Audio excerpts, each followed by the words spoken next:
Hello, me doctor Priyal Chandurkar. Priyal my fight with cancer.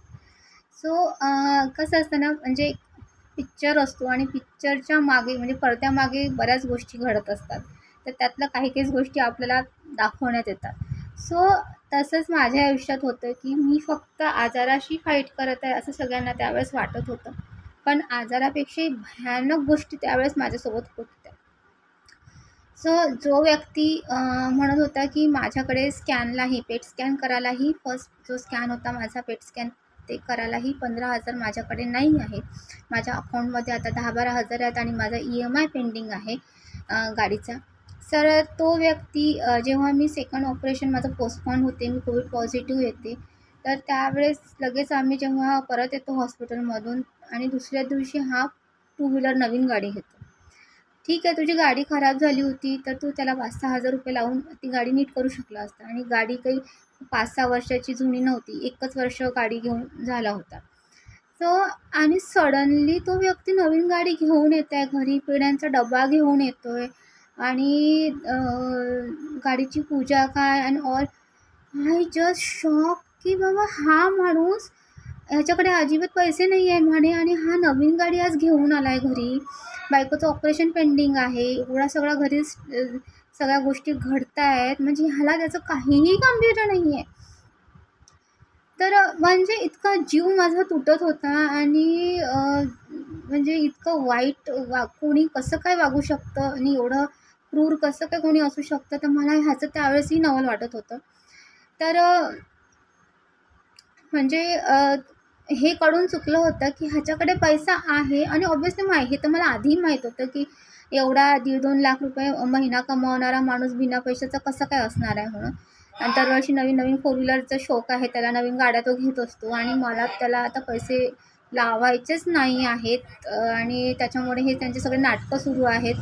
So I was prepared की हे यांना पैसा लावायचा नाही आहे म्हणून हे सगळ्या गोष्टी कारणं सांगत आहे. सासू-सासरे एक कारणं सांगतात, आमच्याकडे पिकच नाही आहे, पैसाच नाही आहे अँड ऑल. तो सगळ्या गोष्टी सुरू होत्या. पण जेव्हा त्यांनी गाडी आणली ना, तर मला सिरियसली राहावलं गेलं नाही. तर I talk to my in law, सासू होती, तिला मी बोलले, म्हटलं, "अरे," म्हटलं, "तुम्ही हे म्हणतात," म्हटलं, "पैसे नाही आहे माझ्याकडे. त्या दिवशी स्कॅनला पैसे नव्हते," म्हटलं, "यांच्याकडे. तर आता गाडी कशी काय आली?" तर ते सगळे एका माळ्याचे मणी, म्हणजे सगळ्यांचा प्लॅनच होता ना तो, की मला पैसा लावायचा नाही, आपण बरबाद व्हायचं नाही.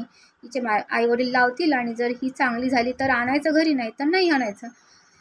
तर आणि शक्यतोपर्यंत त्यांनाच्या त्या डोक्यात हेच होतं की ही काही आता वाचणार नाही, 2-2 ऑपरेशन आणि हिचा डोळा जाणार आहे आणि कायमची अपंग होणार आहे. तर ते सगळ्या त्यांनी माइंडमध्ये गोष्टी भरून ठेवलेल्या होत्या. तर मी त्यांना म्हटलं, "अरे तुम्ही पैसे नाही आहे म्हणतो, त्याने गाडी कशी काय आली?" तर त्या मला म्हटल्या की नाही गं म्हणे, ते त्याने म्हणे याच्यावर हप्त्यावर आणली असेल गाडी. म्हटलं, "हप्त्यावर तरी गाडी आणली गाडी घेतली तरी काही ना काही तर तिथे पैसे पे करावे लागतात ना आधी, की नुसतं काय तुम्हाला तशीच उचलून थोडी कोणी गाडी देते."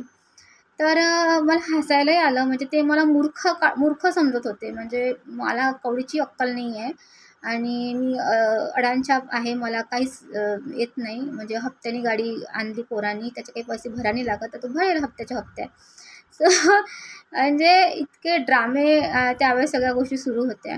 आणि पेढ्यांचा डब्बा आला, गजानन महाराजच्या मंदिरात पेढ्यांचा डब्बा, गाडी घेऊन हार गाडीला.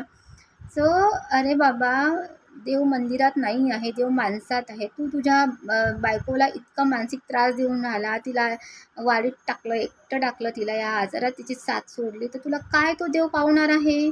तुझ्या असेच तुला मानसिक समाधान कधीच भेटणार नाही ना. तर तू एवढं जर तुझं कर्म खराब असू शकतं, तर काय त्या अर्थ त्या गोष्टीला?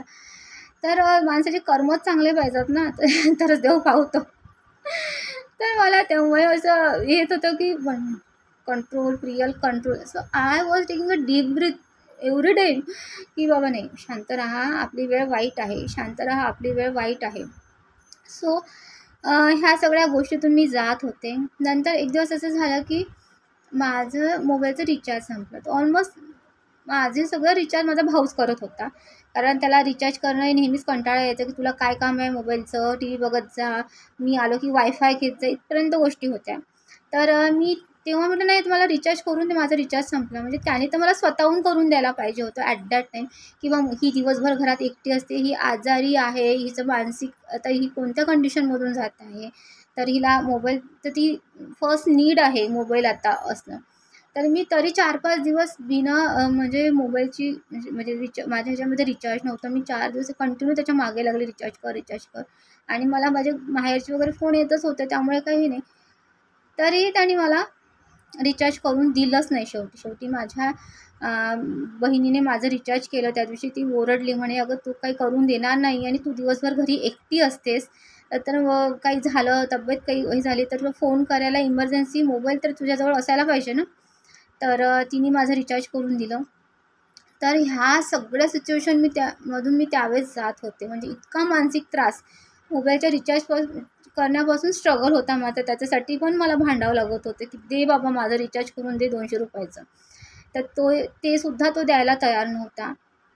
आणि म्हणजे काय बोलावं ह्या विकृत मानसिकतेवर मला काहीच कळत नव्हतं. आणि इतकं भावनाशून्य आणि इतकं विकृत, इतकं सायको कोणी असू शकतं का? मी त्यावेळेस त्याचा विचार करत होते. म्हणजे माझ्या सायकॉलॉजीसोबत मी त्याही व्यक्तीचे सायकॉलॉजीचं त्यावेळेस अभ्यास करत करत होते. तर असे सगळे प्रकार त्यावेळेस माझ्यासोबत होत होते. तर आजाराशी फाईट आणि ह्या सगळ्या गोष्टींसोबत माझी फाईट ती सुरू होती. Thank you so much.